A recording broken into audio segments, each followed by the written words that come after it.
Pirate King? Basically, it was vague as shit, but I'd become part of the inner circle if I went and did this adventure for him. And he pretty much just sent you in towards the Eternal Typhoon, right? Essentially, yes. Like, from hindsight, it seems totally fucked up. Yep, pretty much. That's par for the course. No wonder I don't remember it. He was slightly fucking with you. But he did have a... He did insight check, I believe, at the time, or something. And, I got a 6. yeah. No, I can't really expand on it. But, for the most part, it's... He's to his word. Definitely. But we won't start with there, actually. I'll start with Earlnet, and I'll explain to both of you in just very separate cases, and I'll explain where you two come along to a meeting point in this world's story, because it is absolutely random that I rolled this, by the way.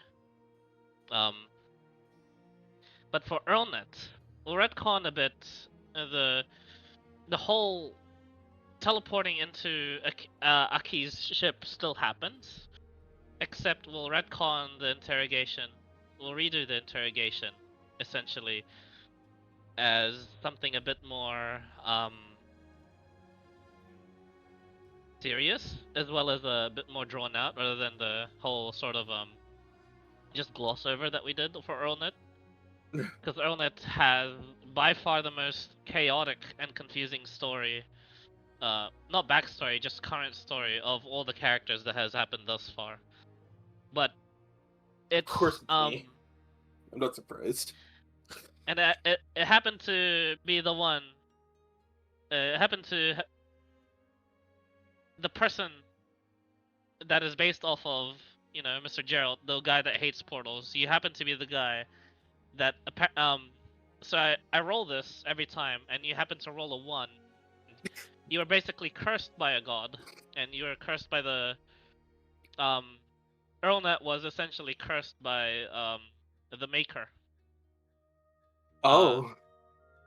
What that means is it's not that big of a curse, actually. So the Maker creates, and the curse that happens is you will randomly create, and thus you have been, and one of the Maker's prophets is just an old man, a very, very recurring old man theme, sort of like backstory, where a lot of the people in the Plane Watchers keep had him in their backstories. This is the same old man essentially. So this is just like player recap.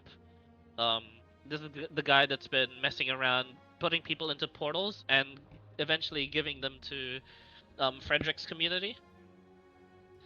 Essentially, people that are outcasts, like Anwar and Vathok and whatnot, from their like community, or like people seeking out like a grand sort of like adventure and needing to go and travel to places. Like the orc I had, Tusk, and basically Friendly's character, part of like the Hrist family, wandering swordsman, also looking like for missing family members essentially. It just also took him to Freysa in Frederick's village. For Earlnet, however, he was just plain cursed. As if Mr. Gerald himself didn't love portals enough, Earlnet couldn't get enough of it and is probably sick of entering portals as well. And thus, perhaps maybe the final portal you enter as we jump into the story. Let me put in some music. I have Farbane Nights playing. Is that suitable? Let me have a look at that. Farbane Nights.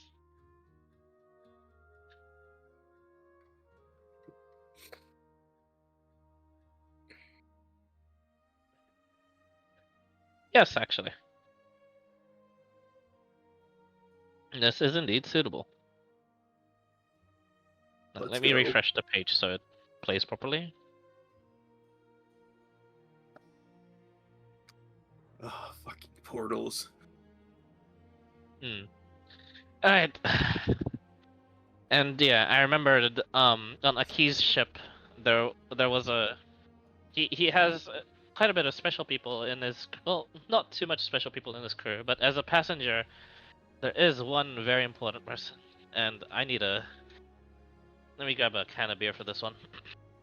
Oh my. It's the drunk one Clyde talked about. Ah, shit. Let's hope there's no rice, too.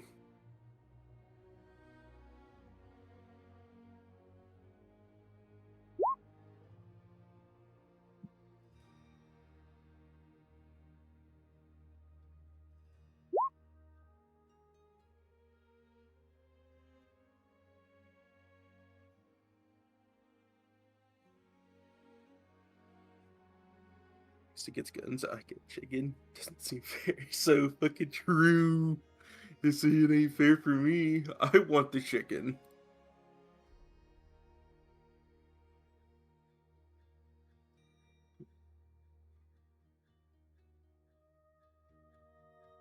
Give me the damn chicken.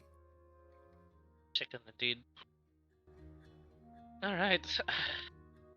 So the initial scene still happens. You just pop up on their deck. They think they're being invaded. They're in the middle of a war at the moment. Well, their faction is, but they're nowhere near it. They've been out essentially ever since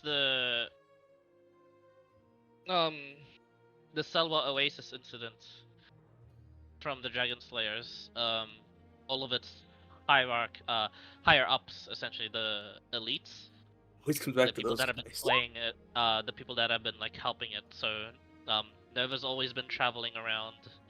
You guys have been left to your own devices. This is for the Dragon Slayers. Noyar has stayed with Howard to help defend Sundane, as well as gather the remaining sort of folks of the free cities around there, especially Jefftown, and basically hole up in Sundane to prevent too many casualties from what is now currently known as World's End, is what the Drow named the settlement built atop Selwa Oasis. So Noyar has been fighting skirmishes there. As for the other people that have interacted with that are strong but not too into the war itself, Aki, the ex-guard captain of Falst himself, that is already introduced has been introduced to you guys and helped you guys in the Drow War. This legendary gunslinger, essentially, the man that traversed through the air with his shotguns. Um, he he um he has gotten his crew back together and is now doing what Nova is doing as well, seeking help from not around the known world, but from the unknown world. He's seeking out kingdoms that haven't really made contact with the rest of the world just yet, including the kingdom inside this eternal typhoon, where Viaje ended up going. Funny how Destiny has just reunited at least a couple of the brothers this way. And you know the imprisonment is made. Ronet, it's, well, you said your piece. You told them you're not like the other Drow and that they've heard that before, but you really insisted that you weren't. And after just little bit of interrogation from their cleric Maya, in which you had briefly met as players over atop the Mountain of Light, she introduced herself as a lieutenant of Aki's crew eventually. Having picked up from there at that event, after being Zone of Truth by her, as well as being swiftly interrogated by Aki, he just simply says, I kind of have more questions than answers coming out from you. I mean this with all due respect. You're quite powerful. You can sense it within you. You'll be imprisoned for now. I hope you do not resist. I do not want to use these on you. And you take a look at him, he didn't really gesture to anything. He's got a lot of guns. He just said these. Key, for the most part, still looks the same as what you had seen him. Very desert bandit looking guy. Clothed everywhere. Gloves, boots, not a bit of skin shows at all anywhere, not even on his face. It's like scarf. Behind the scarf is like a mask. Behind the mask is probably some goggles. It's quite hard to tell. This guy is like, he looks fat, but he's just clothed the heck up. Most of his AC, probably like 13 AC from like wearing 10 shirts. That's how much that's how much like he looks like he's clothed up. But like a lot of it would be wrapping just individual guns that seem to be either collections from his, but there are like a couple of just these golden desert eagles that just shine and brighten like the room by like just how shiny they are. Probably the most intimidating pieces on him, apart as well as the two huge shotguns on his back that probably serve a purpose similar to most of his armaments.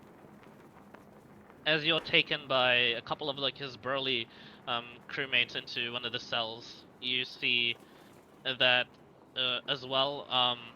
Just across from you are hammocks, and there's just like passengers, civilians it seems. Erlna, you only recognize these civilians only through like knowledge due to your background as in Escador, and eventually like wanting to find out about your about the surface world and your own personal goal as well in exploration. These better not be people we had the town blow up in.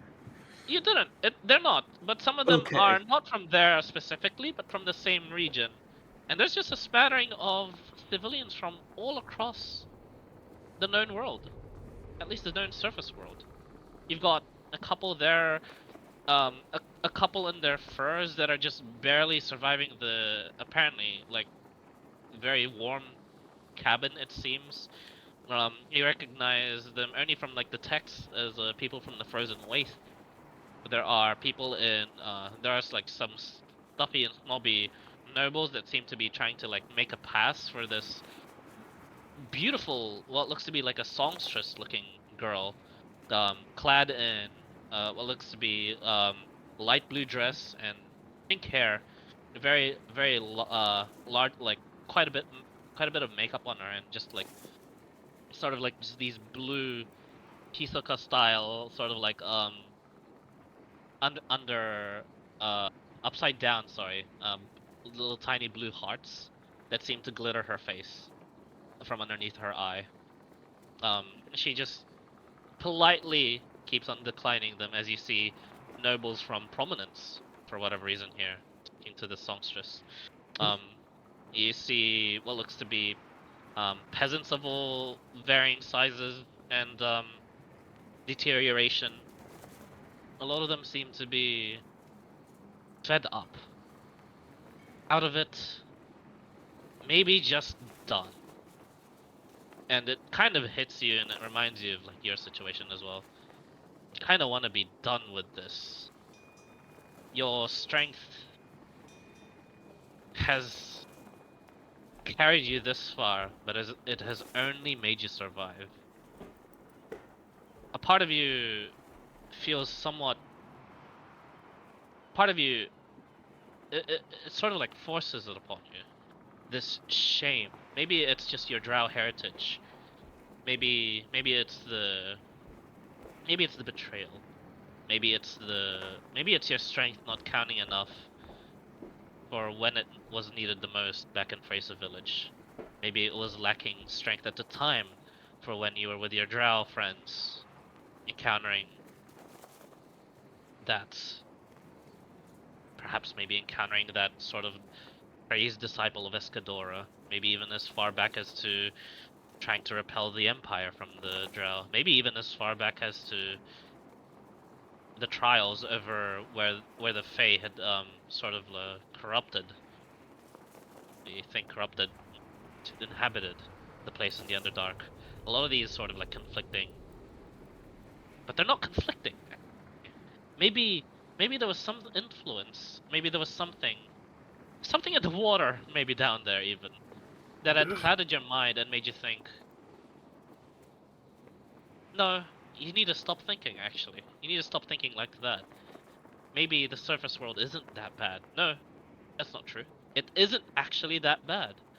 You've met Frederick, the community. Yeah, maybe your shame starts to wash away. A lot of it is just thoughts after thoughts after thoughts after thoughts that seem to cloud your mind. And with that, as Erlnet sort of like resigns himself to a cell in which he knows he can easily break out of, he can easily break through the hull of the ship, make a bit of a noise, probably fall, maybe to your death. But honestly, with with how far you've gone with your concoctions as well as your training, you could surmise you'd probably survive this one. Pessimistic view sort of like enters your brain. It's like, maybe a portal will save you there too. Yeah, From now on, occurs to also, me. yep. Put into your floors. Fear of portals. Not fear of portals. Every time you enter a portal, you feel like throwing up.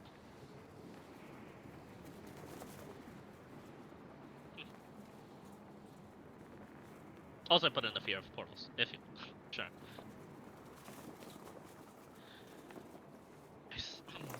The day would go about like that. By the way, you're stuck in your cell. It's a different view each time. Every time you like just stare from across your cell. Maybe you have a couple of people from all walks of life, maybe even their kids, just like walk up to the cell. They're not even scared of you. It seems. They're kind of just curious as to what you're doing there. And for the first cast time, dancing lights. yeah, kids are like, "Wow, it's magic!" And one kid that seems to be just like a bit smarter than the rest is like, "That man cast a cantrip. That's beginner level." And then they just like they begin to like play in their own corner and whatnot. While that kid begins to just yap. He's that kid. Yep. Alright, he's getting tossed overboard. He's gonna be the first one to also cast dancing lights out of all of the group. So you think, though. You see and witness, quite a spectacle of like what seems to be just a weird society that has just made its way over here. At first you thought, captives, yes. And then you realize, oh no, they're actually passengers. They have a lot more freedom than you do. They're not Quite me. I a see. Yep, quite a few other people take your meals actually. Play. This would be a good song to play at the moment. This would bring back some memories even for Friendly as well. He's played this game. Oh my god. Oh my god. This is going to be the type of story Earlnet's going to be involved in, as well as Oh, Viaje. son of a bitch. Not the... Oh, as you days turn into weeks, a week turns into almost a month. That you get bored enough to entertain people with the conversations that they want to hear. Eventually, the conversations you ask them and stuff you want to hear. Man, though, this world's a fucking piece of shit. Magic's gone awry. The higher ups of all the foreign land have been disagreed with by their people and are taking into a war that the people think they shouldn't be fighting. People are warring against your kind, and they think, well, that's weird that a drow is even talking to us. I thought you want to be killing us by now, but you kind of have to correct someone every 3 days, every 2 days by that. Like, not all the drows are the same, but you get the sense a lot of them seem to be quite odd. And then one day you have a strange dream. You have control over your body in this dream. You're just in a chair. You look around and you see like a very darkened version of the Alashtar throne room that you saw only once ever when visiting with Typhus. Just the one time. The throne room holds a singular, large, dark green metal sort of throne. Beside it sits 4 more spire-like seats that extend all the way to the ceiling. But the seats itself are quite normal-sized. These are darkened in this version, in this dream of yours. A throne of darkness, if you will.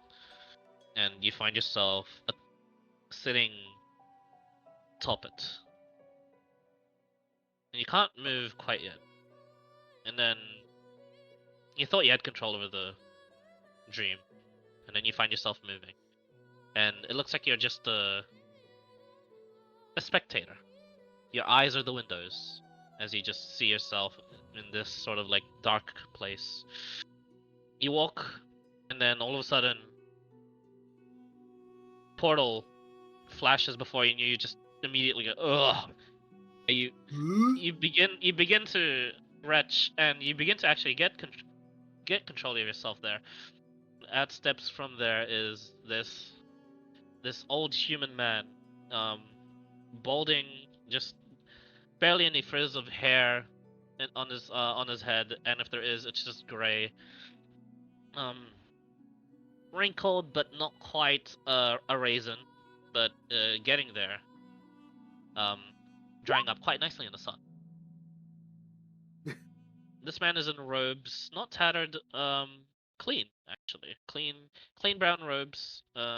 Holds what looks to be a walking stick on the left, and he just hobbles on over to you, and he says, "I'm sorry, my boy. I don't know what's wrong with my magic lately, and only now I have managed to establish the connection with you. I am so very sorry that our god's magics have affected you." You know, I was about to say, am I about to meet a god right now? And then you just kind of answered that. Oh, Wonderful. no, I'm far from it. If you want to meet him, it's not... Well, I mean, I have to. I'll come clean on his behalf. It is a he. The Maker is not a god. There's plenty out there that assume the visage and the vision of a god in order to get power. The Maker is one of them, and is competing with quite a bit of what you would call, I guess, a pantheon, yes. But he is one of the good ones. He uses the magic and his powers gained to create, to make a sense of balance, if need be. We have leaflets, we have pamphlets. We're not quite a religion. We're kind of a cult, I guess. All in all, it's honestly, we're a lot more relaxed and, as the kids say, chill with how everything works. What's going on? We're a bit down low key, on the down low. Well, one of them. I don't know. My comment's not that good nowadays. That's my first language. What's going on? Yes, I need to explain that, be that as it may, that everything is as controlled as we can be on our end to the Maker. He would like to convey his apologies. The one sort of mishap that we have in our magics that has gone awry and has traveled through the winds, the arcane winds, has made its way to the Underdark. After a bit of tracing, it was found that the magic has been instilled upon you. First, dormant. I just observed you from afar. Don't worry, I'm not creepy, but you had a pretty fucked up childhood. That was Or is it just how you? Yeah, it's probably just how you drow do nowadays. Never mind. I forget I said anything. You had a pretty good childhood, all things considered. Wait, are It's your people's childhoods different? yes. Um, don't worry about it. It's your Oh, last 5 years that have been really fucked. Actually, did you know? Were you part of your friends? You blew up a whole city. yeah, I knew that. I really didn't know that. You don't feel Yeah. remorse. I don't feel it from you. I feel some regret. I feel half of your feelings are amusement. What is it? What's wrong with you? Oh wait, no, I'm sorry. The way we were raised. When you say that, he looks like a little sadder. He says, "Is that so? Well, it looks like you need a bit more power in your life to get rid of like a bit of evil and what else? Whatever else is out there, you know. I mean, that's just it actually. The maker would like to convey his apologies, and due to the complications that you now have, which he did not expect, we kind of just wanted to let you be and hope the mishap didn't actually mishap further, but it did." Further. Hang on. I yap a lot when I meet new people, and it makes me tired. Give this old man a bit of a breathing room. Sorry, no, that's not even a joke. Give this old man a bit of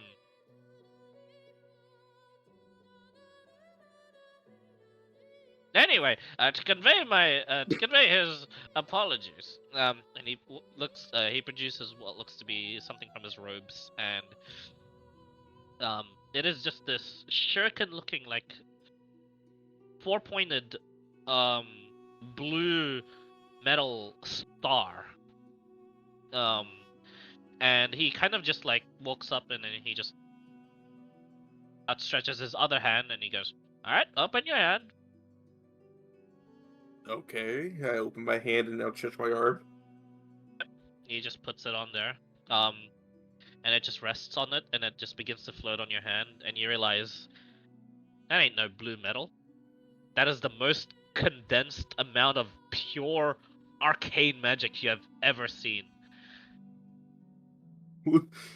His eyes widen. Magic should not be seen like this. And the fact that you can see it as a metal, that's a lot of magic that you're holding right now. And he says, "My god, as you can call him, is a very, very powerful magician. And I believe he says that amount of magic, if you so choose to ingest it, will not destroy you. It has been tempered with. It has been laced. Not drugs. Don't worry. Don't do drugs, kid. You can. You can't tell with the elves. Probably. Slight offense to the elf part, but knows it's true. Yeah.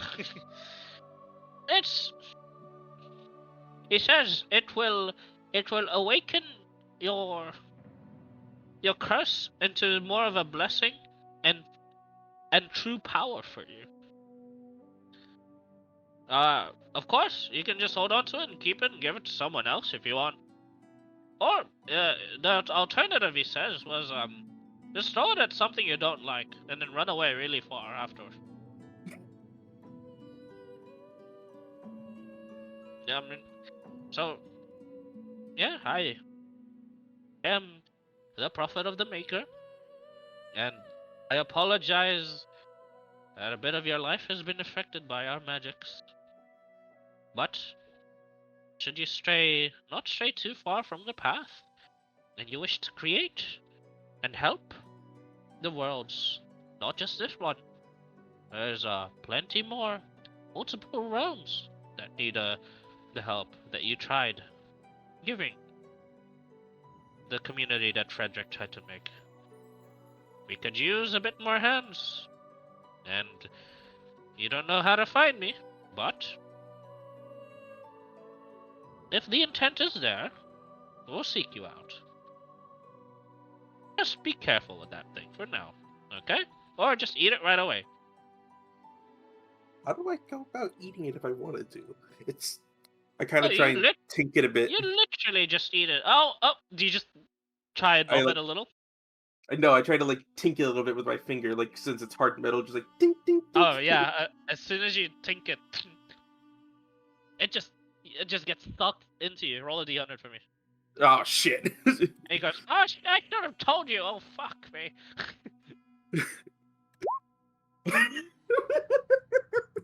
What does that give you? Bro. Well, yeah. No, don't worry. This is good. It kind of suits my character. Just not expecting it. Just oh shit. All right. First of all, you. All right. So regardless of whatever you get, you just get 50 extra hit points off the bat. Oh. Yep. 50 max HP. Yep. It is. This is. What you had ingested is Right, what is known as 17 HP. Yeah. In this universe, you are the first recipient to have ingested what is known as a god soul. This is essentially if you kill enough things in the outer realms and the arcane winds that are there sort of like accumulated, it's essentially the coal into diamond version of Soulstone. Oh. Yep. Out of character. Fucking suck it, guys. I got it before you. But that was more of like a. Did you? Oh. Yeah, what is a billion? Yeah, he might have, or he might have a spare one where there's a billion amount of gold coins. Yeah. But yeah. So, and with the D100 that you rolled, you may take off your floor if you want, or you can keep it. However, during any point of your actions, you may use a portal and portal up to 120 feet of your position. In a point you can see, and you can appear there should you wish. Any number of times? Once a turn. Ooh. You can. Yeah. You have rolled one of the best mobility boons I've created. I ran out of space. By the way, this is extremely flexible because you can do this using during a reaction too. So if you were to hold a spell, let's say you're holding disintegration, and you wish to cast disintegration on a trigger. If that trigger is met, you can teleport then and reposition yourself. What? Yep, I'll give you the full wording, of course, when the session ends. But yes, once a turn, you may teleport during any point of your action up to a point you can see within 120 feet of your location. That does include up, but you will fall if you don't have like flying. So keep that in mind.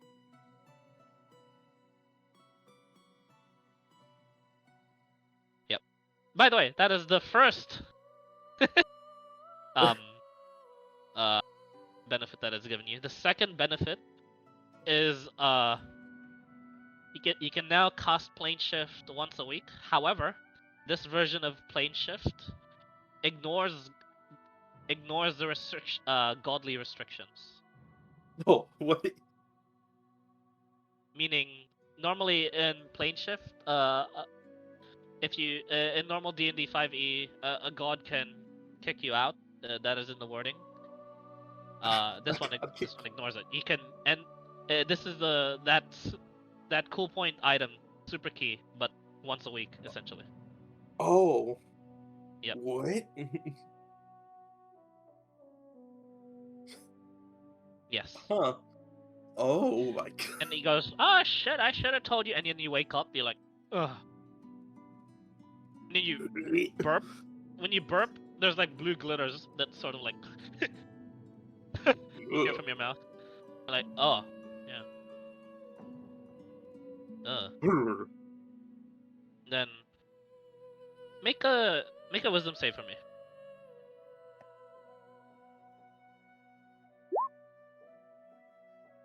Yep, Yeah, that's it not seems amazing. about right.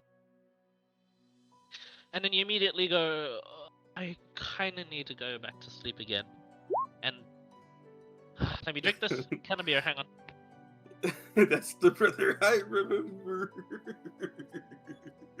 Yeah. And then you hear, shh, yes, go back to sleep. And you hear a lullaby, putting you back to sleep. And then, eventually, after a bit, you wake up, and you're out of your cell, and there is people there that are looking at you, but don't really seem to care. With your quick sort of like you've been in situations before. Maybe you're a worldly experienced adventurer right now, more so than a lot of your other brothers, honestly. And you get the sense something is wrong. All of them are affected by magic. You can sense that they're affected by magic. You can sense magic. That's weird. Huh? You're a bit more powerful now. Right, that thing. You get the sense you're able to do everything that was like just given to you in that sort of like brief moment of finding like that power. But at the moment you are powerless because of two things. One, the immense amount of magic. Even more immense than the thing that you had beholden surrounds you. Just a massive aura of magic that seems to be keeping you there. The second part is where it's coming from. Is because you have absolutely no idea what to do in this situation. Your head is currently resting on the lap of this beautiful songstress that seems to be emitting this magic aura. And you get the sense, oh, she's the one making them not care about what's happening right now. Why out of your cell? Why can't you even move? And she just keeps humming.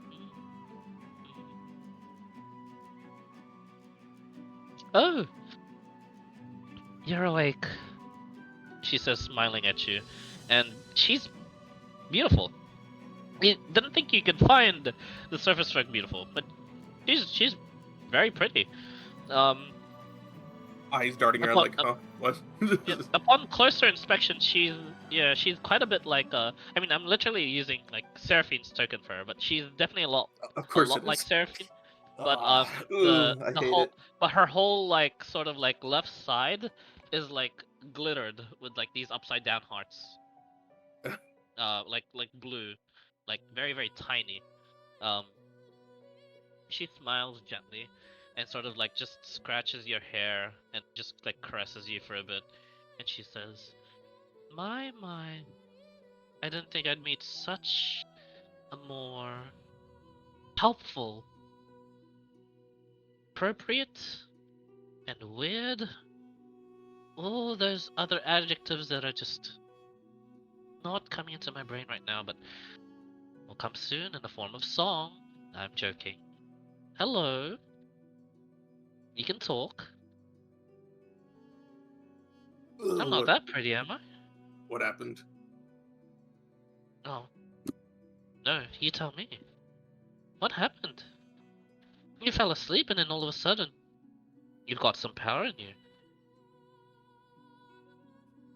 I'll tell you my story if you tell me yours. What, do you want to hear that I was experimented on as a drow? Since I was, Did you go? a drow? Did you go on? I had a cursed spirit inside me, and now it's gone. I don't know where it went.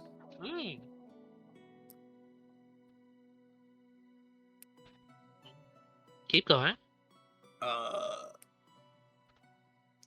I started wandering, and I became stronger just by that. Ah, that one's a bit more basic.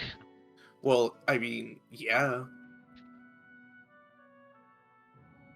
Do you consider yourself an adventurer of some sort, little Joe? No, I've been exiled. I can't go back to my home. I don't consider it an adventure.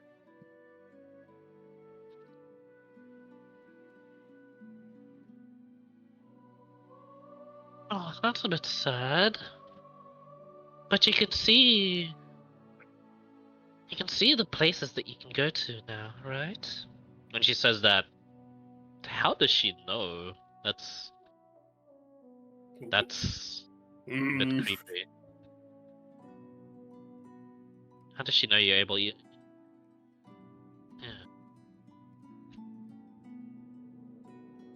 I mean, I sit by myself, talking to the moon. And when she starts singing, like the whole sort of like everyone else sort of just stops what they're doing and then just creepily like turns to listen to her. And what she's singing is just this melodic voice.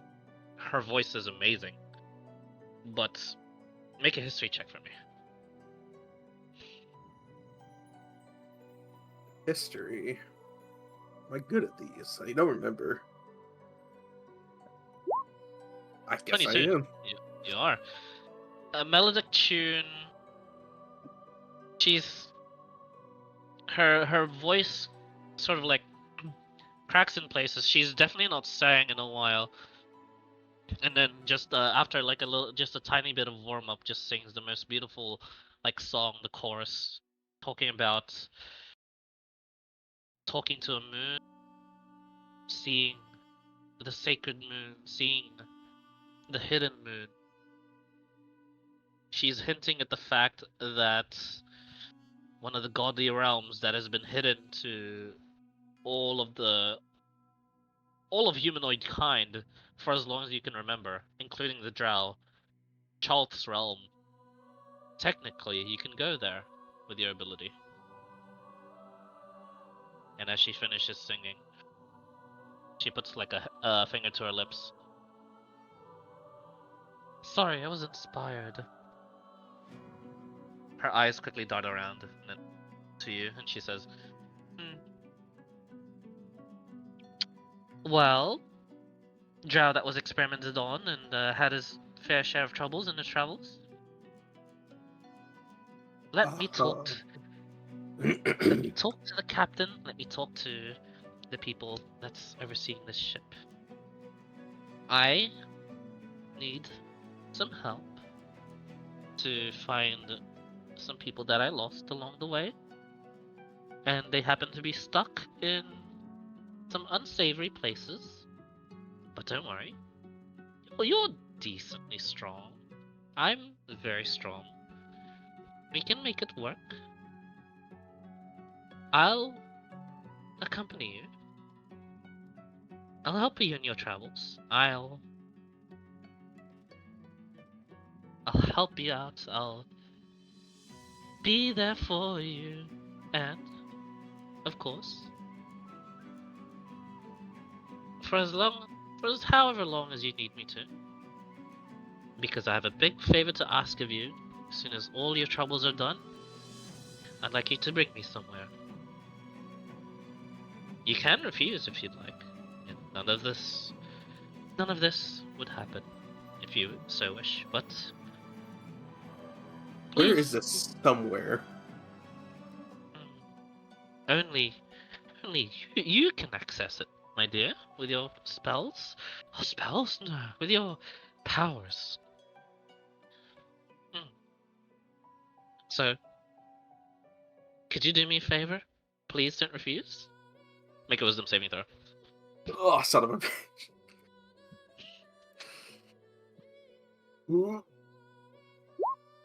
Oh, 25! Oh my god, 25! 25! She says, please? And you can answer on your own. And then, as soon as she realizes the magic doesn't take hold, she just frowns. That's not Do how I know it's where the meant to go. captain's quarter is? No, not in a place where you can see at the moment, sadly, if you want to teleport. Is it downstairs, though? It is not downstairs, it would be up from where you are. But you cannot teleport through walls, this is the downside of it. Yeah. Do I have my weapons on me? You do not. They're taken from you. Shit. And you're currently immobilized by something. Probably her magics. Well, do I have a yes or no?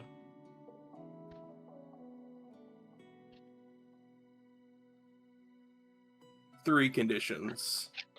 And they depend. You're to stay truthful. Oh, okay. Fine.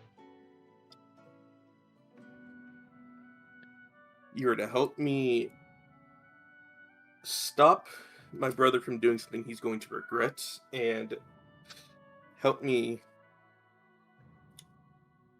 break his curse, or what he considers a blessing. Okay, tell me about this brother. All you need to know is he's just like me, but not as strong.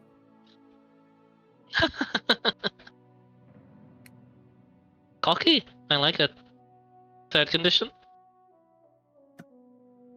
Where do you want to go? Oh, fine. Lots of places. Would you like me to list them all? I might as well get a brochure ready then. Alright.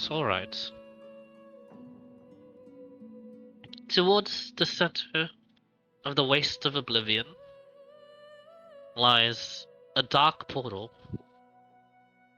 which requires specific plane shifts in order to get there. That is one.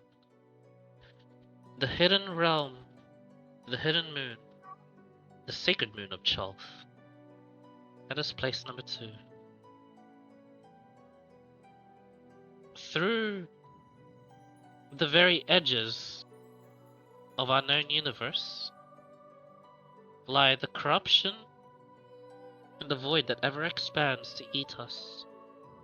Beyond that is the far realms, and in the far realms, a place where eternal war rages. The World of War 3.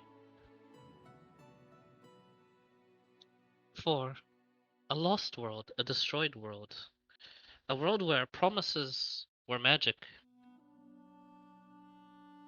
Bring me to Kael'thas, that's 4. And last but not least, to the core of the prime material plane, where titans reside. 5. All of these places you can access with your magic. But like I said, we'll do your problems first. Cause that's a big favor, she says, waving her hands around with the 5 outstretched fingers, just like dancing them around.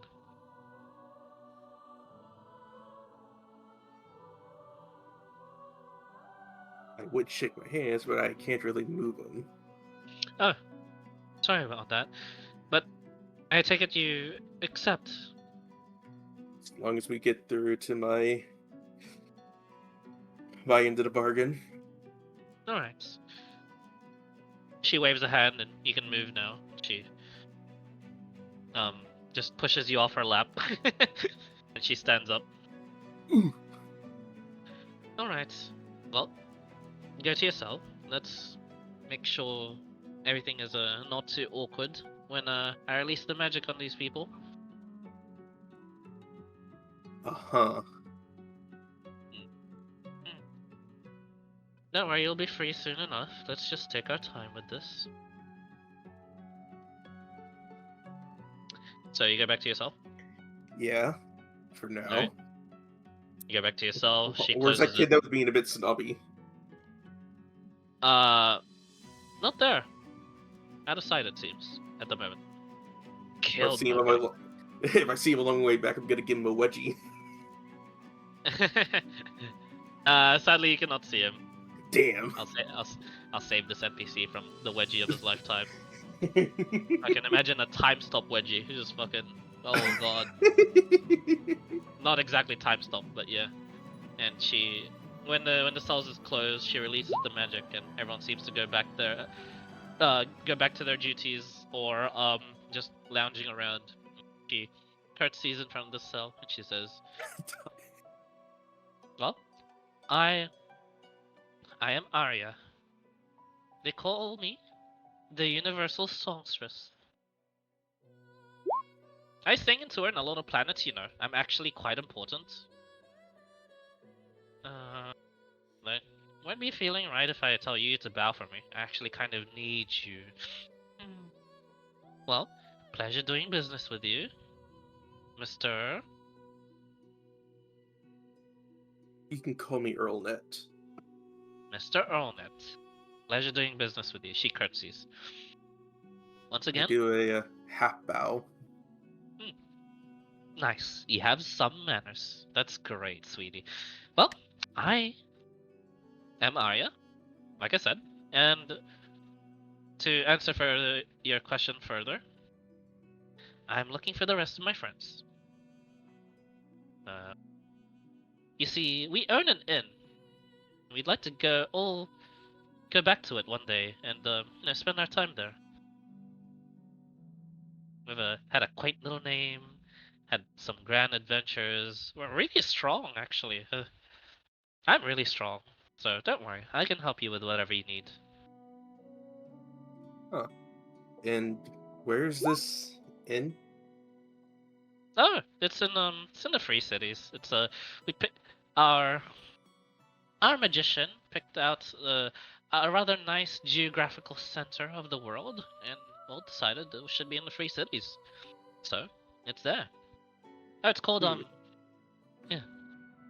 Oh, it's a pretty bad name. They should have let me name it. It's called the Sunshine Inn.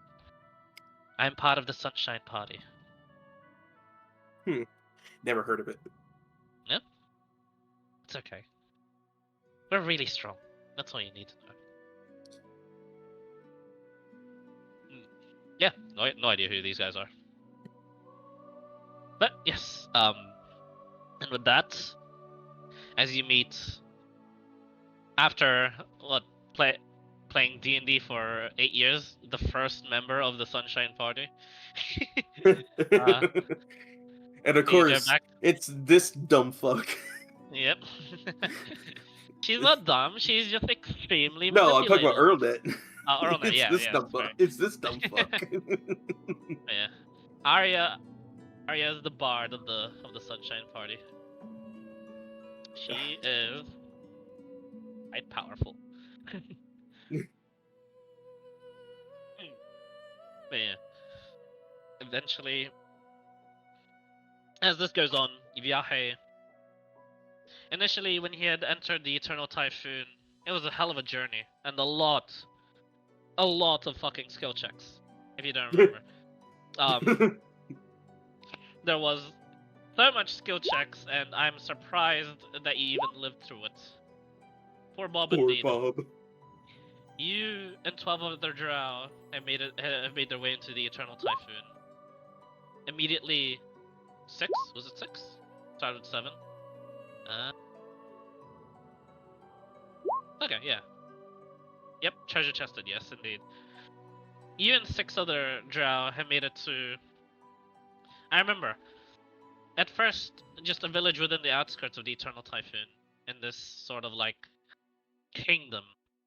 The wind is howling all the fucking time.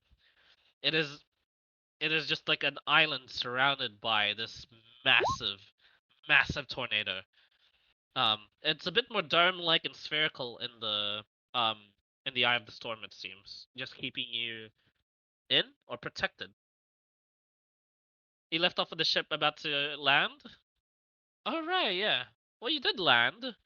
Don't worry. All of the drow survived, except for the guy that got treasure chested. Poor The Bob. crew is flying. Eventually, you made your way towards a village. The alien attack. When Viaje first interacts with this village, what do you do with the village? Do you interact with them as if you were people needing help, refugees? Do you act, or do you try and subjugate them, or do you just outright wipe them? What does Viaje do? I think if we could, we'd scout for a wee while, like try and establish who or what the people are. Like, are they human? Are they like an outpost? That sort of stuff. Definitely some sort of outpost. More of a village than an outpost. There seems to be very few military presence. Maybe you spot around 3 people with weapons, and the weapons seem... I mean, spears, bows, crossbows? Not really killing... not really killing humans' weapons. Definitely more for hunting, or fending off animals and whatnot. After a bit of scouting... Excuse me. You'll find that, the activities don't really differ much from anywhere else that you've seen in the surface world. Hunt, eat, gather, play, work, go about and expand the village every now and then. Wood elves, though. They seem to be all wood elves.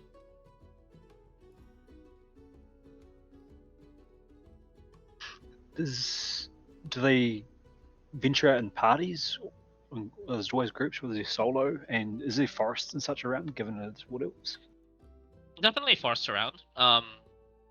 This is a village located in between the beach and the forest itself. Yeah. As for the hunting parties, they seem to always be in pairs. Could we first try and establish like a little cove or something for where we're our home base, so to speak? Yeah, easily done. And then observe for a day or two, and then at that point ambush a pair of hunters. And not a problem, especially with the drow that you have on hand, being the hardiest and the actually most experienced fighters you had that followed you from the event in the seas. Easily subjugating them. These wood elves. Excuse me. Did stand no chance. So, what do you do with them? Tie them up, and then essentially start questioning them, and probably realize that we don't speak the same language, but we'll go from there. Yep, you do not. They switch to common and try to like ask for like like forgiveness as to whatever they've done. So first of all, where is the Yep. chicken? Second of all, how do you prepare the chicken? what chicken? Livestock? You're ambushing us for livestock? There's none in this village, sir. We're just a village. We hunt. We don't hunt chickens. There's chickens out in the capitals. We swear. Are you important people in your village? Yes, yes, yes. Very important. We hunt. We keep the village going, surviving. We bring them food. Please, sir. Hear that, lads? They'll come looking for them. All right. Well, make yourself at home. We are eating leaves for the next few weeks until I send people looking for you. Oh no. They break down, of course. And they do indeed send people, more people. Send like groups of 3, which you do ambush and take. Yep, we just keep going until we find someone that knows more information about chicken Yep. or can work as an envoy. Yep. Eventually you like you exhaust through the whole village. You pretty much have the village under your control now, all in this cove. You pretty much just set them up for like a village meeting, indirectly. The last of the people you've actually sort of captured was a mage of like that kingdom, that had kind of rough on their end. If it wasn't for them spending their only 7th level slot teleporting in to see what was going on, maybe they would have had a chance. But it stood no chance to the ambush and current restraints keeping them from casting magic too well. This one is definitely some sort of like talented figure. Seems to be almost as strong as you are, Viaje, but you know, not quite there. And yeah, this magician. Oh, excuse me. It's usually my bedtime. That's why. This magician kind of looks at you and just. What are you lot doing in our lands? What's the drow doing here? First of all, that is racist. Incredibly racist. Yes. Your people destroy, pillage, loot, kill. Second of all, maybe if you weren't so racist, we'd do something else. Third, you're from the capital, right? You could call it a capital, yes. Fine, I'm calling it a capital. Alright. Do you have the secret of chicken? Chicken? What on earth do you want chicken for? We have chickens. Yes. Hear that, lads? We're finally making progress. What? He looks at like the other villagers that were captured and they're like shaking their head, like not to ask any further. Alright. This guy I'm gonna keep poking. Essentially, the instruction of the crew is don't let the guy sleep. Don't let him recover spells in any manner. And if he starts casting spells, whack his hands. Yep. They are onto it. Alright. I don't know what your name is. I don't know if it matters, but my name is Viaje. Sir Viaje, if you could release the villagers and just have me as prisoner, that is all you need for negotiations. Well, you see, that would be perhaps in the normal sense. Like, normally, don't be wrong. I think the standard drow procedure would just be to, well, you probably can guess. But we're better now. We're joining the surface world. And as such, to join up with the best membership deals and, dare I say it, buffet for life, I've been given a task. Do you want to know the task? What? You see, something has taken control or influenced some of the drow kingdoms, and they are invading this surface world.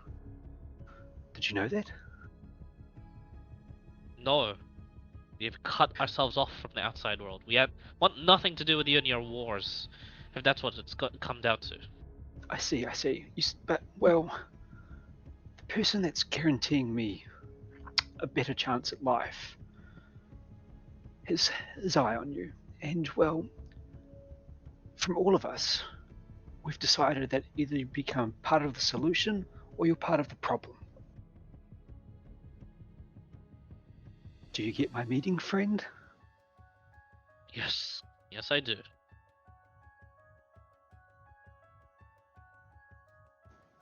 Think through this for me. A surface world combined, struggling against the drow but ultimately winning, or a surface world fractured, and we're losing, and there's a safe haven here, and we've got the entire rest of our army that has not been broken, and a nice little shell here to crush. Alright. Now you're losing me. What do you want with us? Well, you see, I suspect the service army is still gathering, and I don't know if it's going to be enough.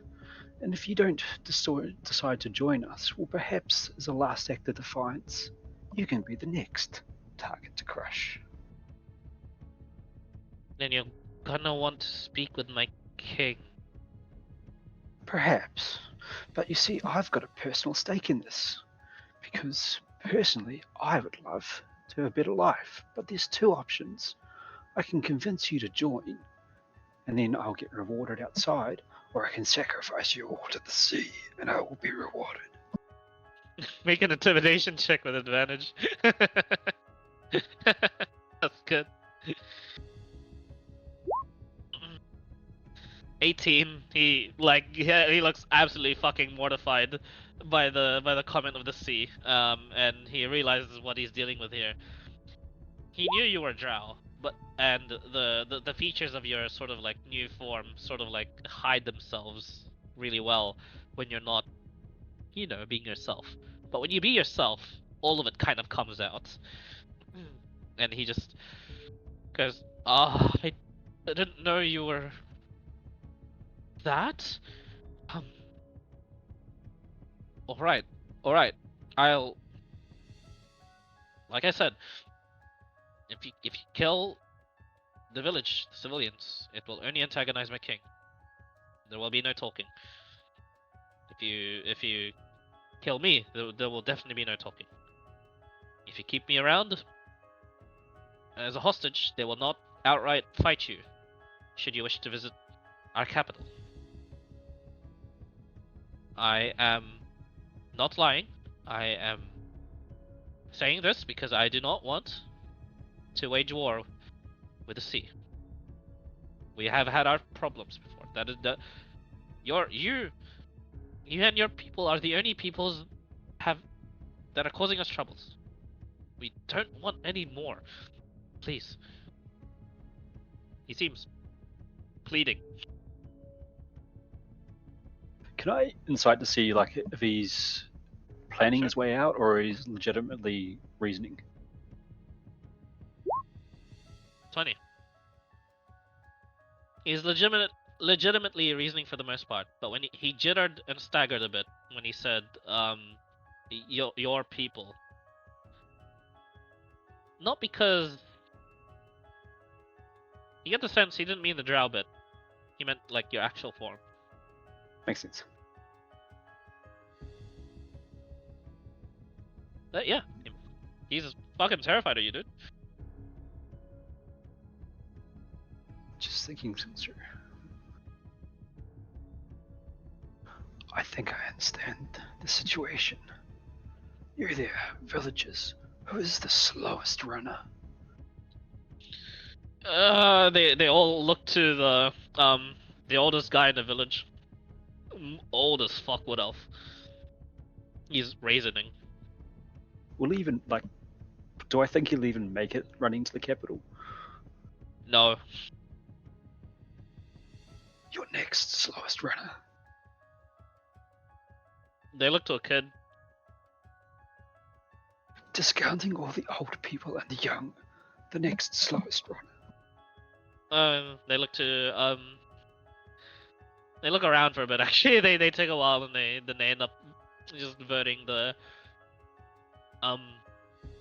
just this wood elf girl that's just a bit little bit chubbier than your normal wood elf lifestyle. You'll do. Right. Hello, my dear. No, don't eat me. You're going to do something for me. You are going Okay. to run to the capital. You are going No, to I hate inform your running. kin. We are going to have a parsley, I believe the pirates call it. Parsley? I think that's the word, yes. Okay. I'm new to this. Alright. Tell him I don't know if I want to come in person.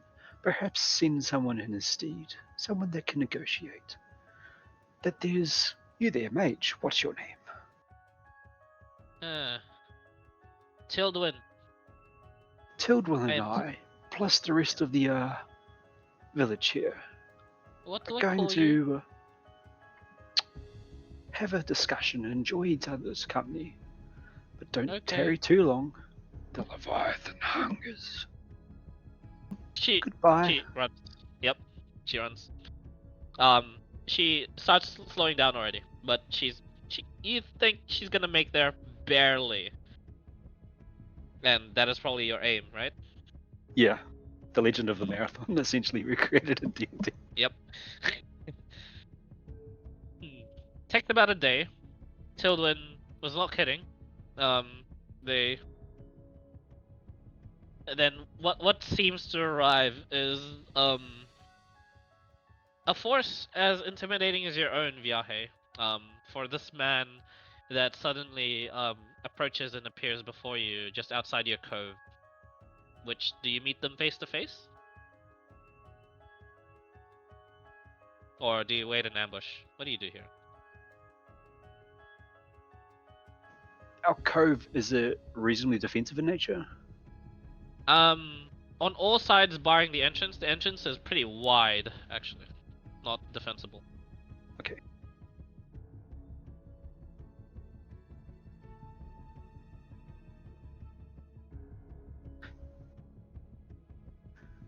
Do we have time to gather any supplies from the village? 100%, yes. Plenty of supplies, food, water, essentials as well. Not many sort of like defensive equipment. Lots of spears, though. Wooden sharpened stakes that have been yet set up as palisades. But that's about it.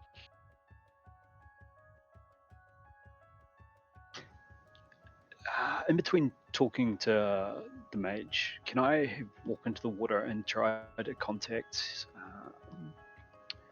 either the shark or leviathans that are around? I'm guessing the leviathan might be there, but he was going to rest last time I remember. You connect towards the leviathan, but the leviathan is not answering your calls. I figure. There's no. 5e really irritates me. There's no way to contact patrons. There really isn't. Yeah, you kind of just have to, get down on your knees and pray to Daddy Apollo. That's a throwback. Is there any livestock in the village? So small? No, actually. The guy earlier was telling the truth. They kind of just hunt here. Did I get the impression that the sea titan appreciates gold and silver and shit like that?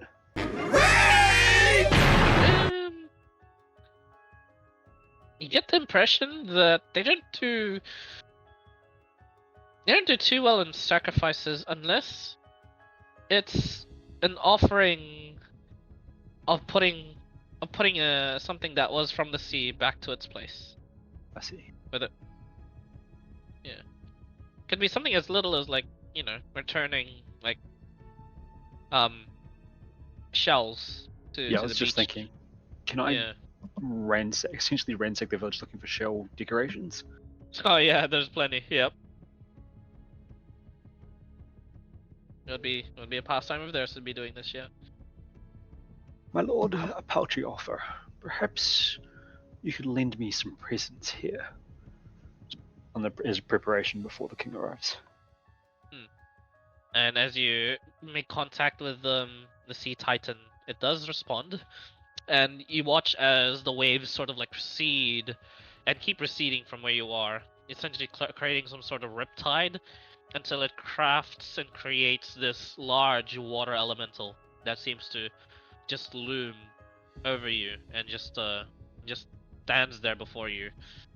And then it speaks and it says, "I am a messenger from our god. What do you want?" We're attempting parsley with this village here. Well, the village is king. I think, should this go well, the Lord will be pleased with a new potential for sacrifice, and well, let's just say domination of the seas. I would appreciate any help you could lay forth in ensuring the peace, or should peace not hold, our complete and utter domination. So be it. It's sort of like recedes back into the sand, and you watch as another one is created. And that one says, I am a messenger from our god.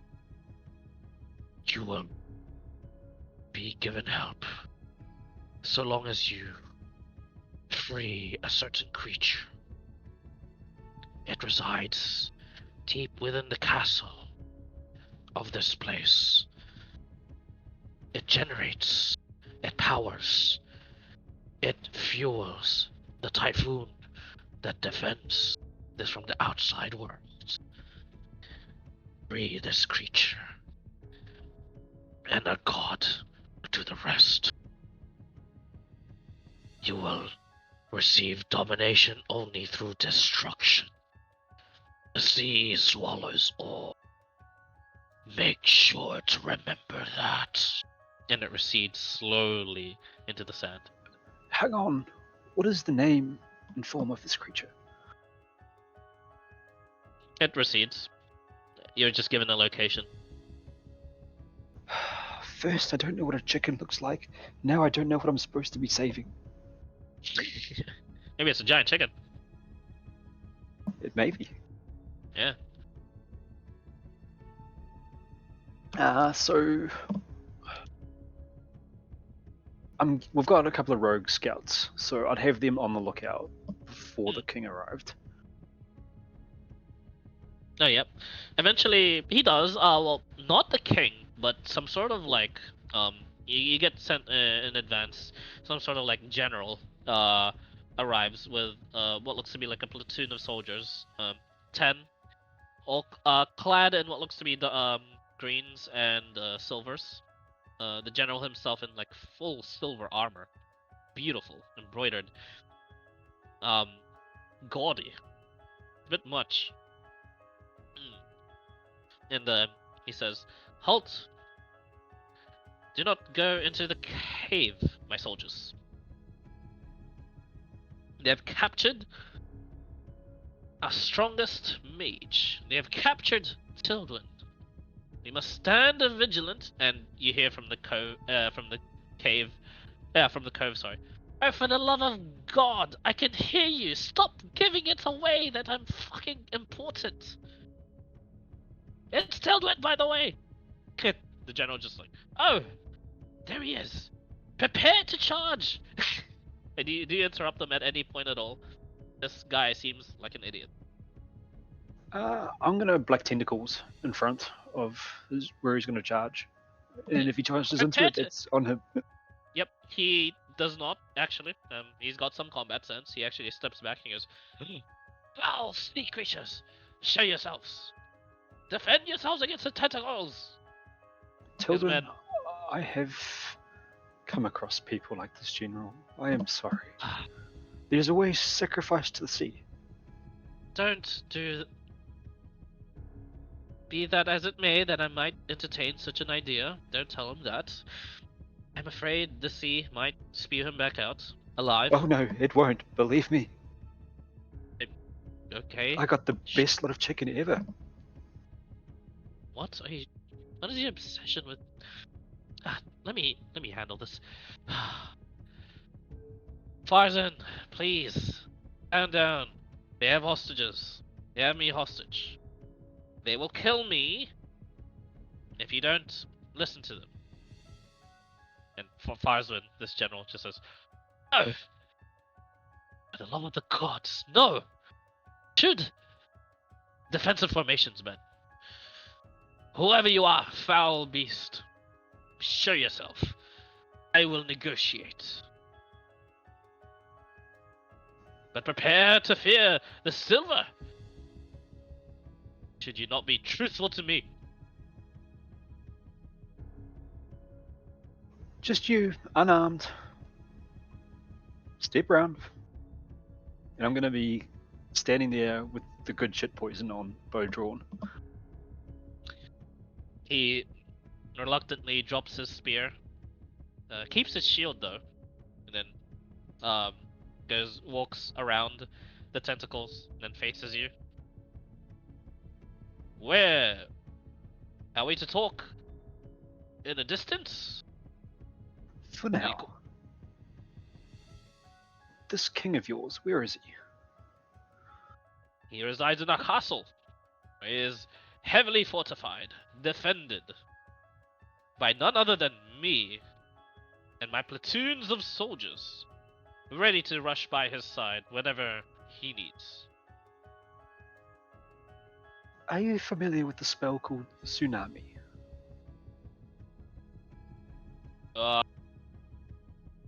Where's He Tilden? looks to Tilwyn. Tilden shrugs.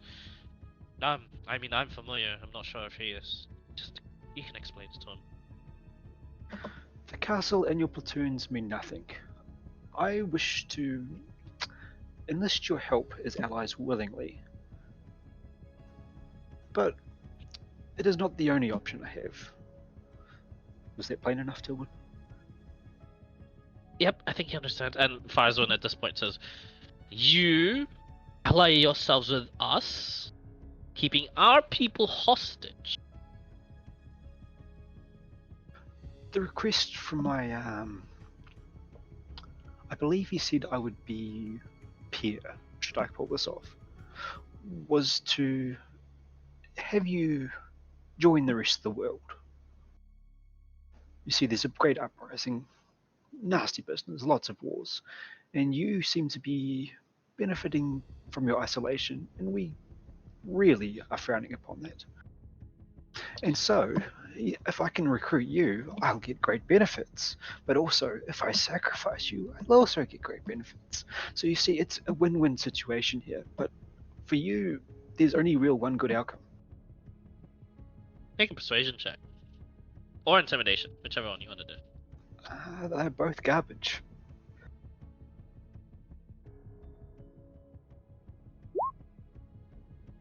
And still both pretty good. 19. Yeah, intimidation. He just says, very well. This calls for you to visit us. Our king is fortified. Our king is defended. But he cannot move. You have my word that you will not be harmed upon visitation. Why can your king not move? I feel we should be able to meet on neutral ground.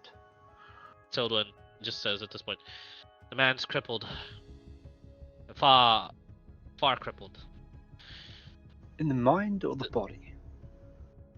A bit of both, more so in the body, mind, magic. Something keeps him in place.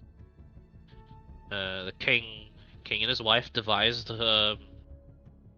utilizing some of our prisoners that we have to generate, well, that. So even though he doesn't have to move as much, he doesn't need to. We're protected.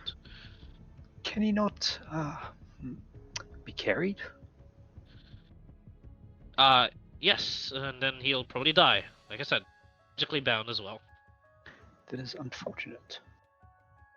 Indeed. Give So, me- you gonna kill us? Don't sound so eager, Tilwyn. I'm just seriously considering it, but I'm trying to be a better person here. He rolls his eyes. Sure. Just kill him first, you know? I think it'd be worth more. The God of the Sea, he operates on like a points basis, and the stronger the person, the more shit I get. No, then Farzone will definitely. Good choice. Yes. I see. He's in the heavier armor. He'd sink faster. And We're not he's complaining. pacing back and forth, thinking, "How far away from? Draw me a map. Give me some scale of distance." Am I allowed to? Are you going to unbound my hands? Village elder, you there? Old man. Yeah, yes. Sorry. Draw me a map. In the sand. Oh, well, fuck me, I guess. It starts drawing a map. It essentially draws you the locations of the outposts, the like total of 3, and then triangulating the position, and the center of it would be the kingdom essentially. The village elder seems crass, rude, but at least is willing to cooperate and help you, because he seems to just wanted to get it over and done with, whether or not to be sacrificed or to just be let go. Mostly looking for scales of distance, like how far from the castle to the shore. To the shore, it's a fairly small island, around like half a day to the nearest shore from the island, from the castle.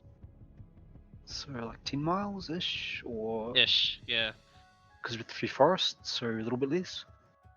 It would be through forests. Any lakes, streams, rivers? Like how do they get their fresh water? He draws like a moat around the castle, and there is also a lake nearby. Also, like directly like west to the castle. Like he says, like just 1 hour away. So that'd be about a mile ish. Ish. Yeah. Okay.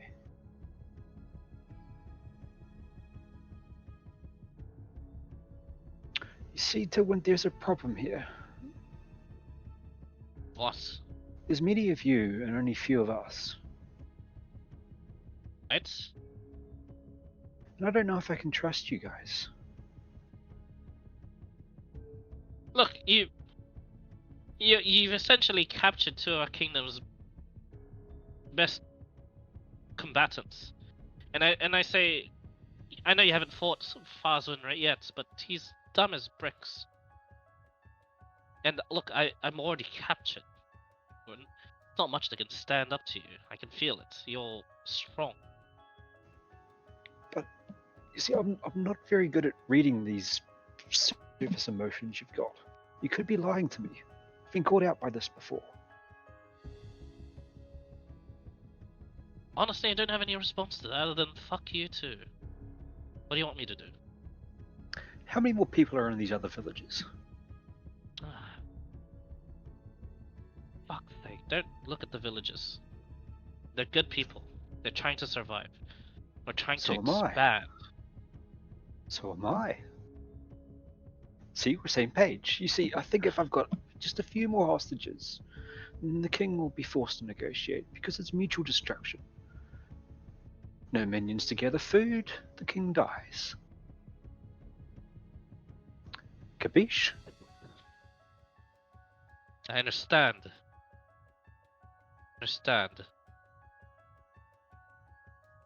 As if he didn't gather enough, like a little bit like seething hatred from this guy, he is now just like actively showing it. Now I think I believe you. 40 people in the north. They are not mostly combatants at all. Hunters, just like this one. Only recently established. The eastern village has combatants. That is our essential training grounds. Families are there too. Not much. Fresh water sources nearby? Still sufficient? We use magic items. You there, Elder. Fill out the map. Where's the rivers and streams here? Fuck me, I guess. She's like, it doesn't draw much. There really isn't much fresh water around here. Is there any like there'd be, estuaries like, or streams. rivers near the villages? Not near the villages, actually, no.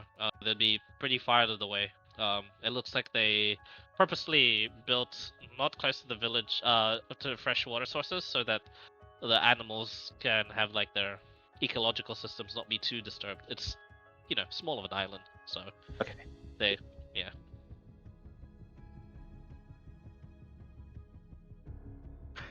Here's what we're going to do.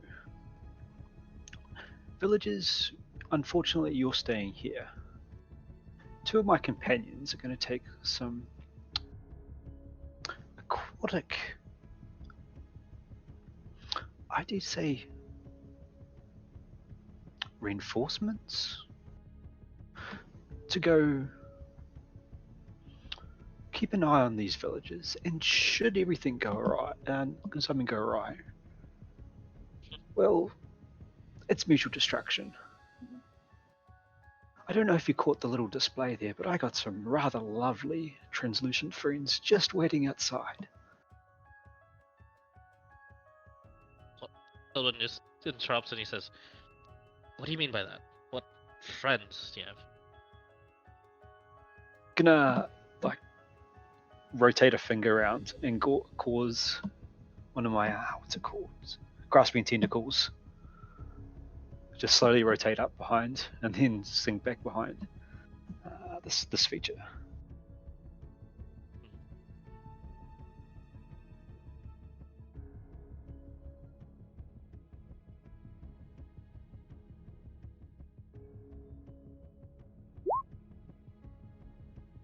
Tentacle of the Deep.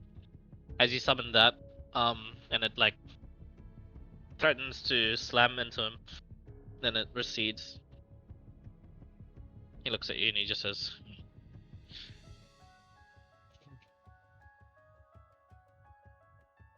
"You'll find it hard, you know.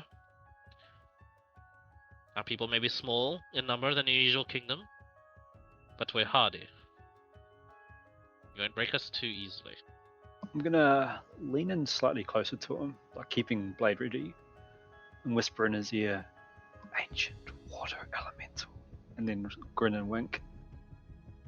I believe they could be sufficiently tenderized.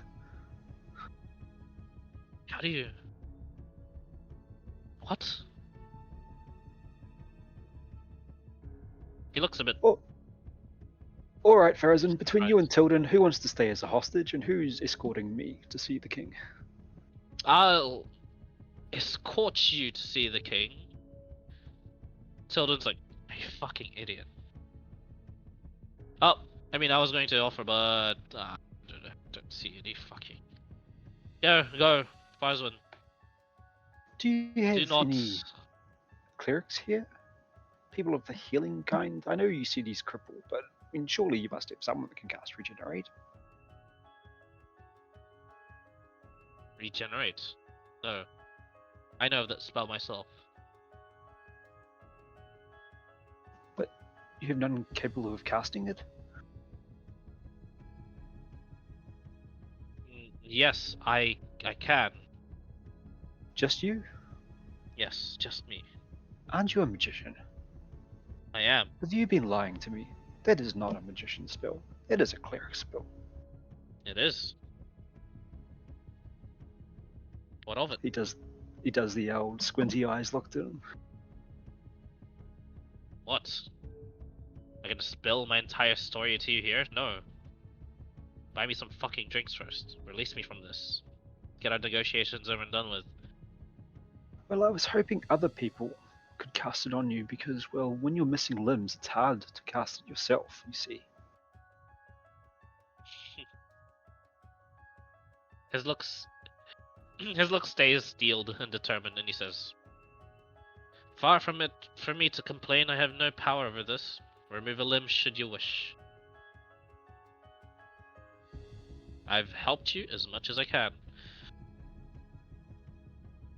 Whatever you decide to do with us, take it from there. But I'm not retaliating, because my king has not ordered it such, and there is a lot of people here." For my assistants, like how loyal are they? I'm guessing like a few weeks or month or so with them. The Drow? Yeah. Oh, I mean, they fucking followed you into this thing. They're pretty loyal. The most level-headed one I want to wave over. Also happens to be the biggest guy.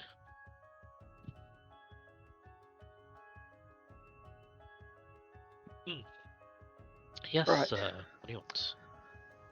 This What do you want? guy, he's some sort of caster.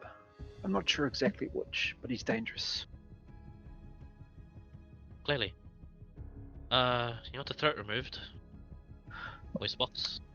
I'm leaning towards that, but I think if we keep enough of the stronger people intact, we'll get better rewards. See, so I know it's against my best first instinct. But we should try and keep him alive. So I don't think that's a good idea, especially if you're gonna leave us. So what we're going to do is we're going to take that rope and we're going to coil it around his neck, his arms, and his legs. Right. And then under that rope, we're going to put wire. And if he so much as twitches the wrong way once I'm gone, you're going to pull that wire as hard as you can. In fact, see that rock over there? You're going to throw that rock. And we'll see how many pieces you can make it. And I'm going to point to the second most reliable person. When this is going down, pick the most innocent looking person you can and off them. Repeat until it no longer becomes necessary. You got it, boss. Hey, you want me to offer him So it's what you do, right? Want me to go drown them? I think it would be too slow. Here is some poison. They will be unsavable with this lovely stuff. And I'm going to distribute, I think, about 10 doses of purple wound poison. Ooh, fuck. Yeah, they're fucked. Tilwyn, are we on the same page here, my friend? How can I not be? I'm going to slowly back up into the ocean, tap the waves. Well, friends, we've come across a deal. 2 of you shall go help my friends look at the other village. The other will hopefully accompany me to see the king. You tell the ocean this? Yes. And as you do so, you start to feel like a presence linked to you, and then you start to see like some creatures swimming towards you, and you see merfolk, sea folk. And when they surface, you get like a pretty violent reaction from the villagers, like, "Oh God, it's these people!" Like they've seen them before, and like they panic. And one of a very burly sort of like merman sort of leads this sort of like small group, and he says, "From the murky depths we serve. Where should you want us, prophet?" I'm going to point the map. Here and here, 2 of my chaps will go with you. Should there be... You'll know it when you see it, but there'll be a display. A large ball of water and, well, tentacles. At that point, figure any easy target is fair game. We'll feed them to the sharks. They're getting hungry. Yes, I do feel the plight of the sharks. But hold off on that, because perhaps they shall be helping us, and in the long run, if they help us, the sharks can feed more. Be fine. And you, good sir, would you please come with me? An envoy of sorts, just so the king can take us seriously. Who do you point to? Whoever the leader is. Oh yeah. Oh, from the merfolk. Yes. Oh, and he goes, "That is fine. Lead the way, but..." Alright, Frazen, let's go. Well, this got a bit more complicated.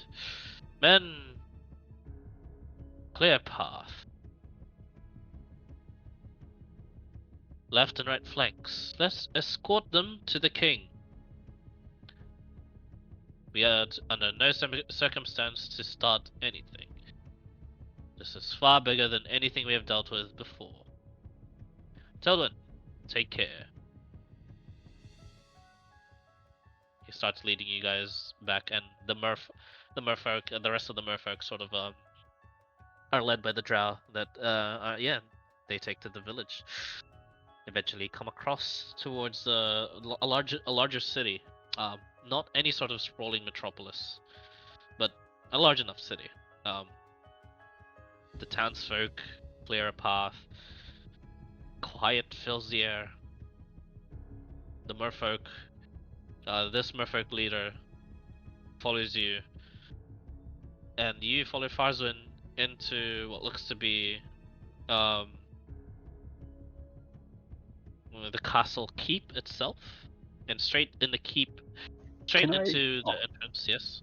I'm going to insist we go via the lake. Oh, like, yeah, sure. Like, stop by it first. Yep. And I'm Okay, just going to chant essentially gibberish, make a few vague gestures, prepare Patino praying, and then go on from there. Okay. Yeah.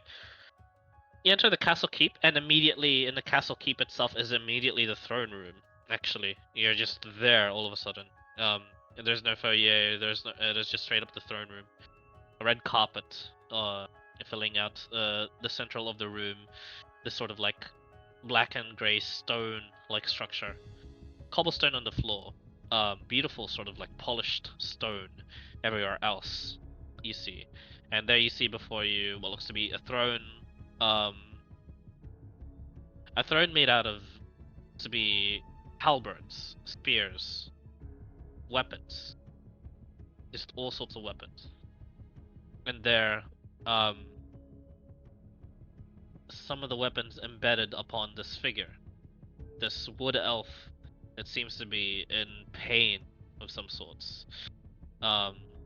Just impaled, skewered, both of his hands kept at the armrests, if you can even call them that, by daggers just into them. He bleeds, and the blood seems to seep, as a sort of like flow through the throne itself, and it looks like it's seeping into groovings on the floor, and it falls to some sort of like opening that you cannot see from behind the throne.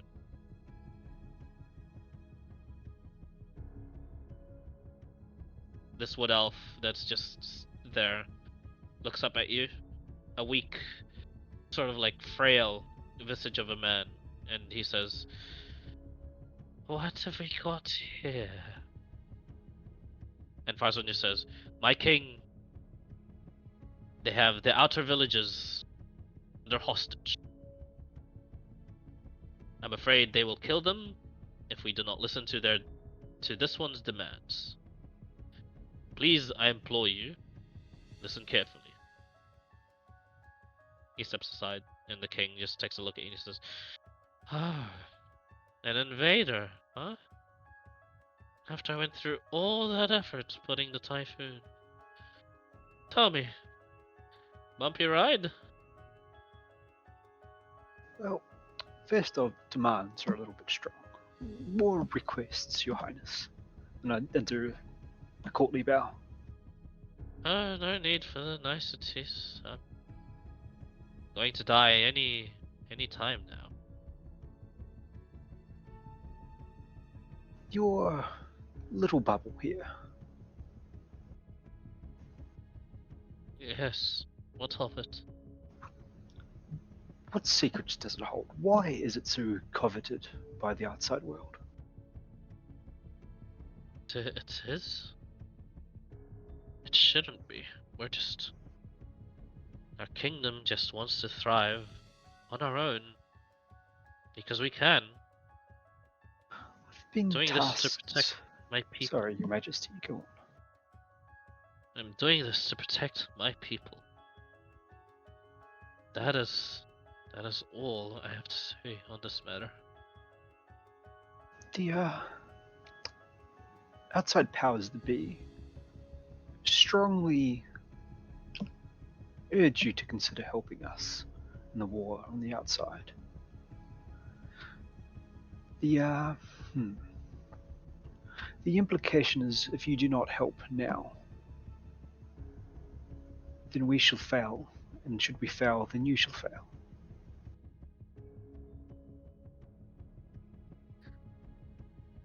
My people are in danger regardless, it seems.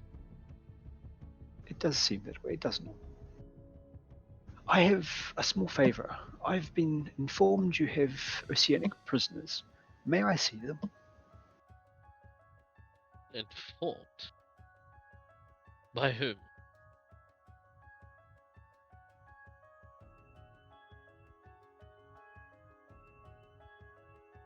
I've been informed you have oceanic prisoners. May I see them? I did not pick up. Hello, hello. Hello. Yeah, no, I Yep. heard his question. I've just repeated my question. Ah, okay. No, my bad. He says,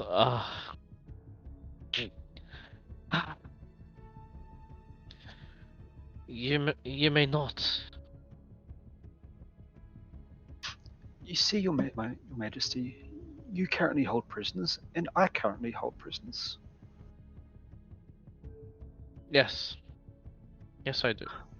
I would like to see the condition of the prisoners to ensure they are in good health. Because without them being in good health, how can I, in good conscience, keep my prisoners in good health? Make a persuasion check.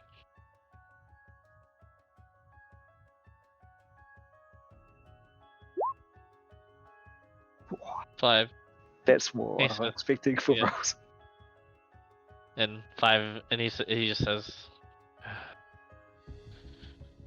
"No, you may not. If this is part of the sacrifice I must make in order to keep this kingdom safe, if the villagers must die, then so be it." I think perhaps Farwin here was perhaps the wrong choice to bring. Tilduin seemed to grasp the situation much more, but Leviathan wishes a snack, and your kingdom is very tasty.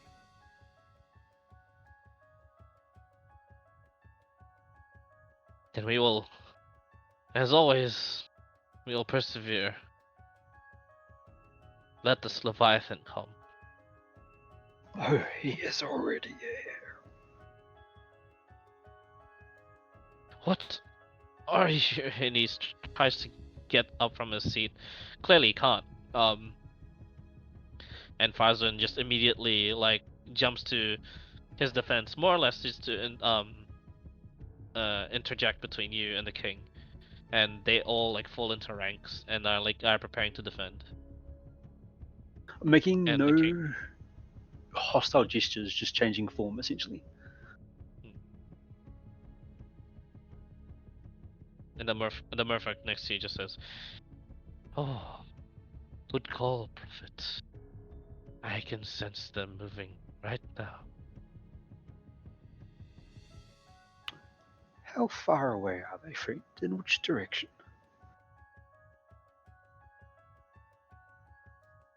Oh, the sharks are surrounding the place. Should you call upon it, the waves will consume this kingdom. But we need to fulfill our Lord's quest. I have been informed. Dear King, would you be familiar with the term tsunami? What of it? You landfolk, you hold terrain advantage. Such a spell would negate said advantage. And such a spell won't reach my castles. The sea is far, too far. Perhaps one that is not cast by a champion of a Titan. Make an intimidation check. With the form element, can I sense the sea creatures that I'm supposed to be trying to find underneath the castle? You cannot. The merfolk was only sensing his allies preparing to move. I see. 11, the king says. Will you truly let my people go? If you just see the conditions of my prisoners. There is. I have already. And then he sort of like strokes his tentacle beard. I've come great strides in becoming what you folk call civilized, and I do not wish to slide. There is conditions set up to ensure that the sharks feed already, you see, and I would rather not use them. I would not say I would let them go, but I would not have them killed immediately. I'm very inclined to let you all live. There was no such request to kill any of you. In fact, just having you join and seeing the prisoners may be enough to get me respect from the person that seemed to be.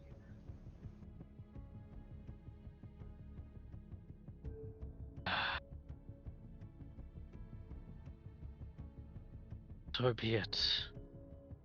Farzan, take him to the dungeons. Oh, that is a term I've heard so many times.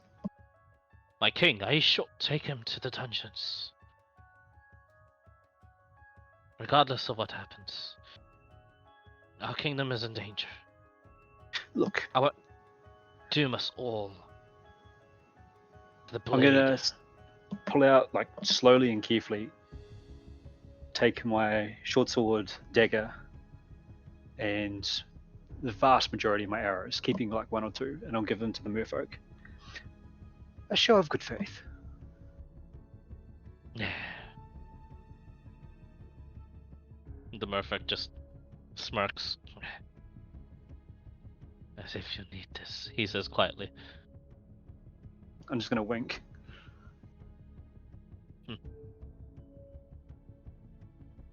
The heck was that?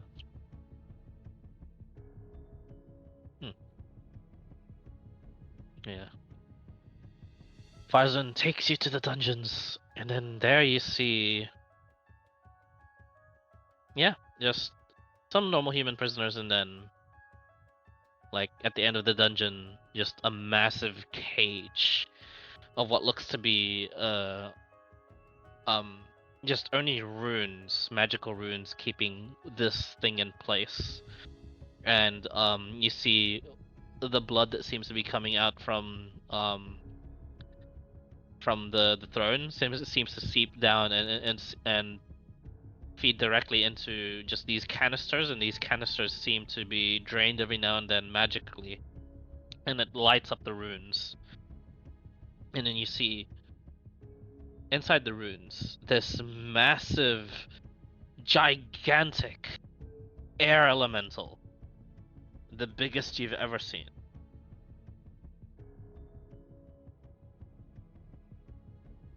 The rage, a torrent of air. It spirals around. This was not what I expected. Is this the only one? Only one what? What do you want? You seen the conditions of your prisoners? You do see some of the merfolk here. He seems to be gesturing to them. Do they speak? Sometimes. The runes that surround the elemental, are they physical restraint or are they teleportation blocks? They're not physical restraints at all. They seem to just be whatever it is. It's keeping this monster from moving too far. I guess it could be technically a physical restraint, but it's more like you see elements of like harm in a lot of them. So it's keeping it tame. Ugh, it's keeping them controlled. Got a new ability that I don't know the specifics of, Clyde, so I'm going to copy paste it and ask you if I think this will work. Sure. Bareback can just go to the toilet. No worry.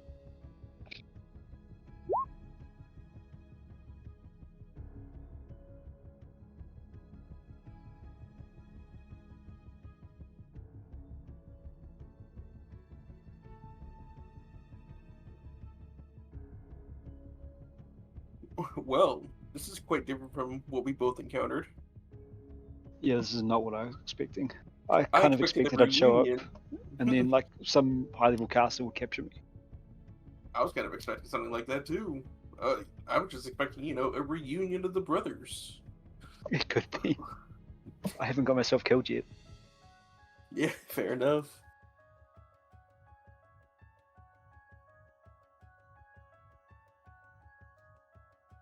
But visited by a god, working for your god, we're really the same thing, really, if you think about it. Almost. I think you've got a slight power edge on me. The previous build, my damage ramp was pretty respectable. This I've got a couple of tricks, but it's more steady chip damage rather than anything you can kind of burst someone with. I see.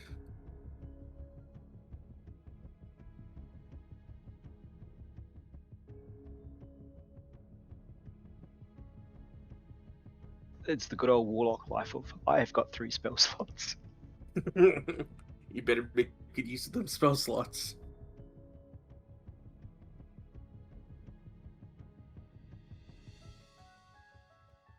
Back. Talking friendly. Oh, sorry.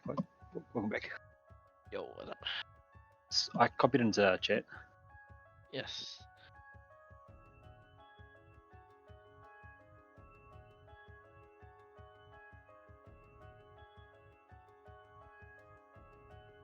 Oh yeah, what about it? Do I think that this will bypass the harming runes in their cage? Because being a elemental, the cage should have been irrelevant. It should have just been able to move. So there's got to be something that's stopping it moving somehow. Make an Arcana check.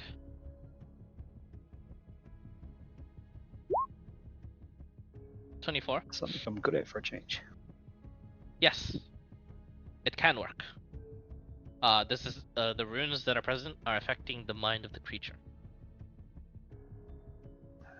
Right, let me see what magical effects I could perhaps speak with this thing. I don't believe that warlocks get a lot of that sort of stuff, though.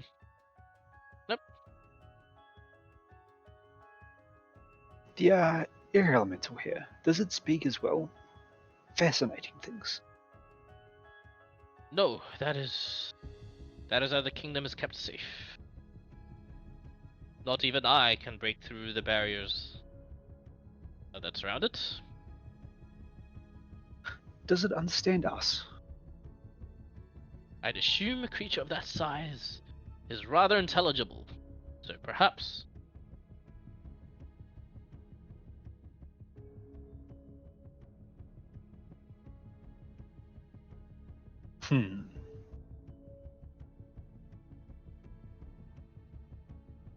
Is the elemental watching me?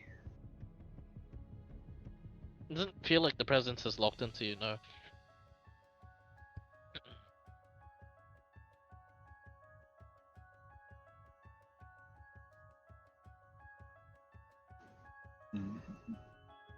There's elements of a plan here that I don't quite have a full picture of.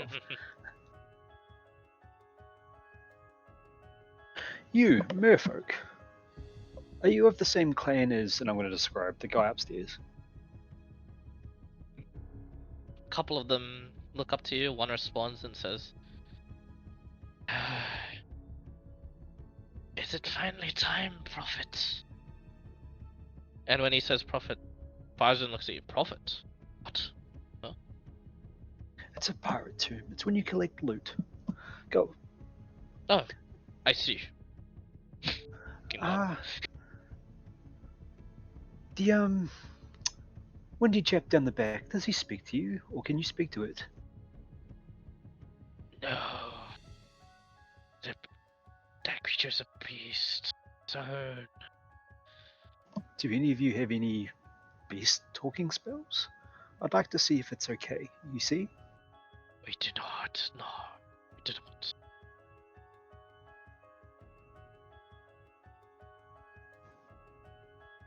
What about your chief? Does he talk to the beasts? We talk only to the aquatic beast.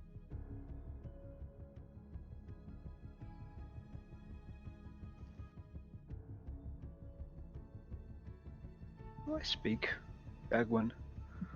Probably not. Did I get Agwin when I started becoming a squid? A what? Aquan? Do I- Oh no. Yeah. Either.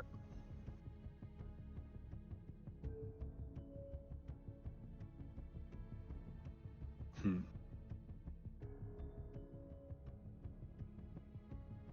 Oh, I'm just gonna wing it with common. Hmm. Good Sir Windy Bear, are you able to speak? I'm gonna yell out It's- to the. Yeah, Yeah. it's just a raging wind. It doesn't seem to speak back. Different colors, or is there any variations in the wind? Make a perception check.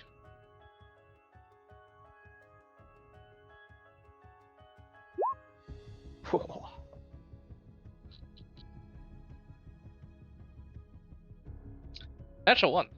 No, none.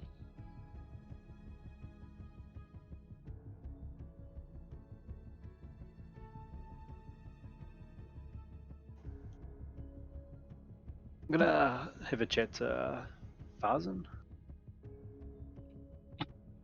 Fires wind. The people here, do they ever get to leave? And like, I'm gonna put emphasis on like the certain words. So leave, escape, like all anything that I might, and try and see if there's any attention from old mate. Do they ever get to leave? Do you have any escapees? Well, only Tildwin regularly leaves. Honestly, any magician that would be strong enough to do so would be the ones capable. It's not like our king forbids them from leaving, but it's not like we can just waltz out of here either. I So see. we don't It try. was quite blowy. The people here, do they get to go outside and run around, or do they stay in the cells the whole time? They mostly stay in their cells. They're prisoners. They're to be What punished. crime have they committed? Well, murder, pillaging, looting, theft. That one is also theft. Quite a bit of these are theft. The nature of the theft, was it like gold or food? Why do you need to know this? I'm just trying to understand how your kingdom treats its citizens, or those that are around it. We treat them well. That's all you need to know. Clyde, do they look healthy? Yeah, they seem to be like fed for the most part.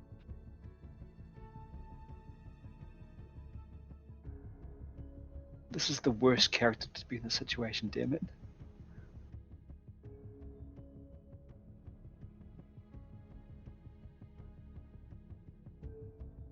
Would you mind if I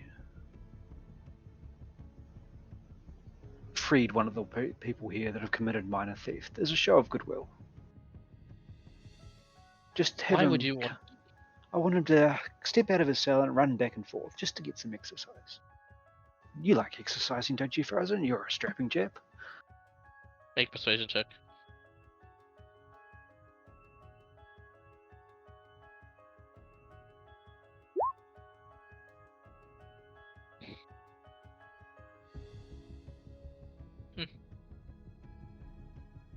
20. He says, "So be it, but they will be kept under watch, and as soon as their exercise is done, they're back into No the cell." worries.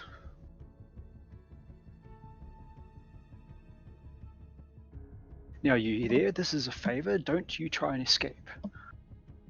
Yeah, he's like, "I heard all that." Just this like lanky man. He's like, what the fuck? What am I doing? Go along, run, back and forth. Alright, he's just starts doing that. He's like so weirded out. Do you feel better having a chance to go back and forth like this? Stretch as you will. Kinda. Nice, I Hey, guess. see, Farazan, we're doing a good thing here. I think we should lock this guy away now and go to the next guy. Let's make it all the way around. Alright, he's like just into it, and eventually they come eventually you come across the the cell of the air elemental. I don't believe this guy can run around. Do you? Perhaps we could just let some fresh air into his cell? I don't suppose why not. I guess no, we can just open the cell. Nothing usually. Oh, I mean, as the king said, nothing will usually penetrate the barrier, so I don't see why not. He opens the cell. Does the air elemental seem to be focusing on us? It does not. Oh, I think I know what's going on. Do I understand enough about elder elementals to know that they can actually understand common?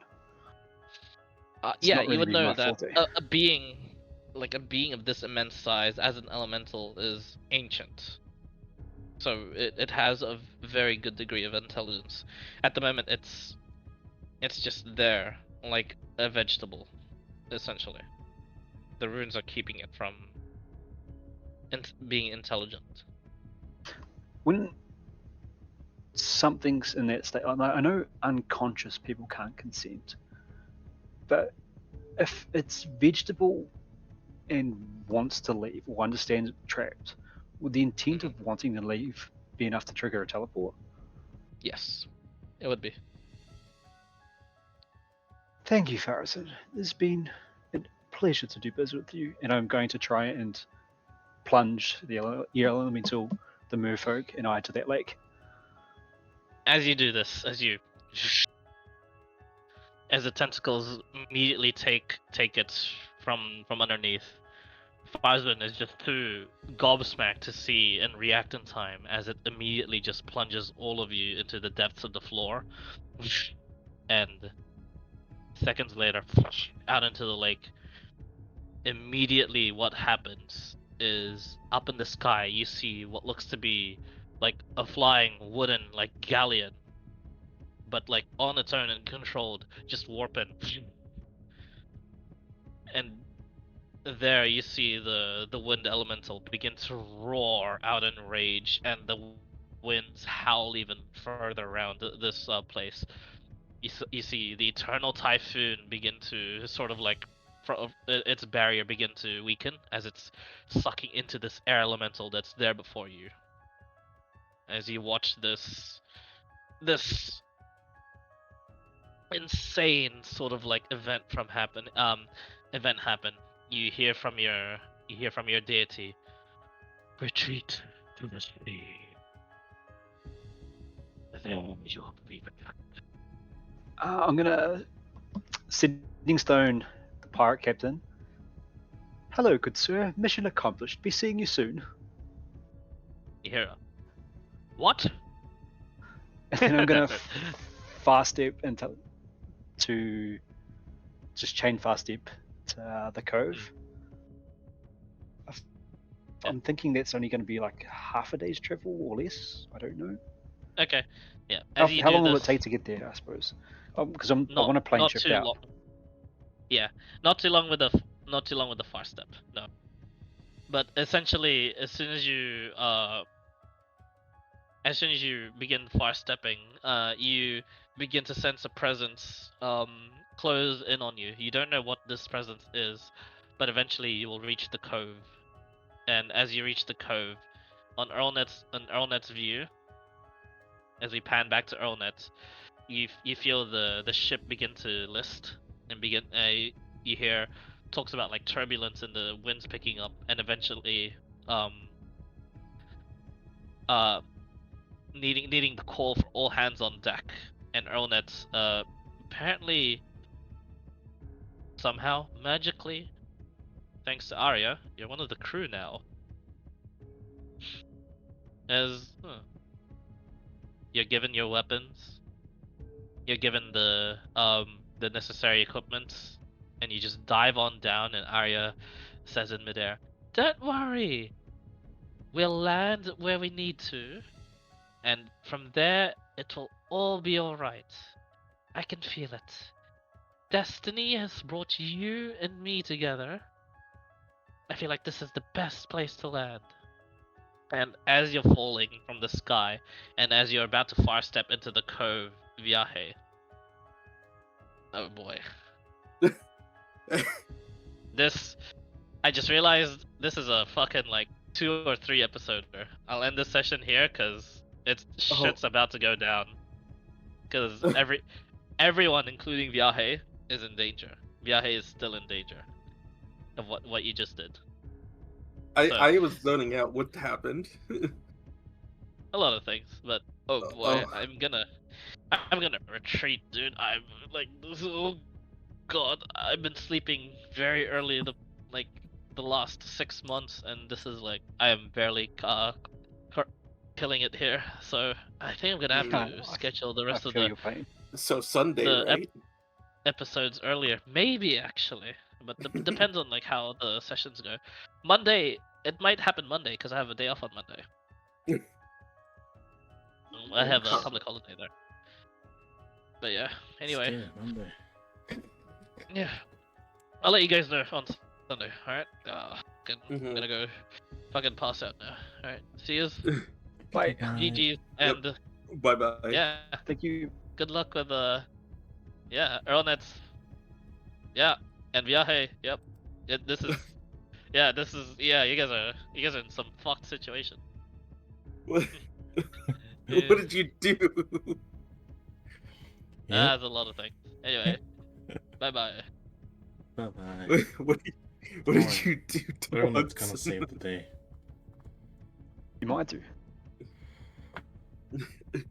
This is your doing, isn't it? It has to be. Hey, I'm just gonna plane shift the hell out of here. I'm not sticking around for consequences. I mean, I can't do, but still, what the hell did you do?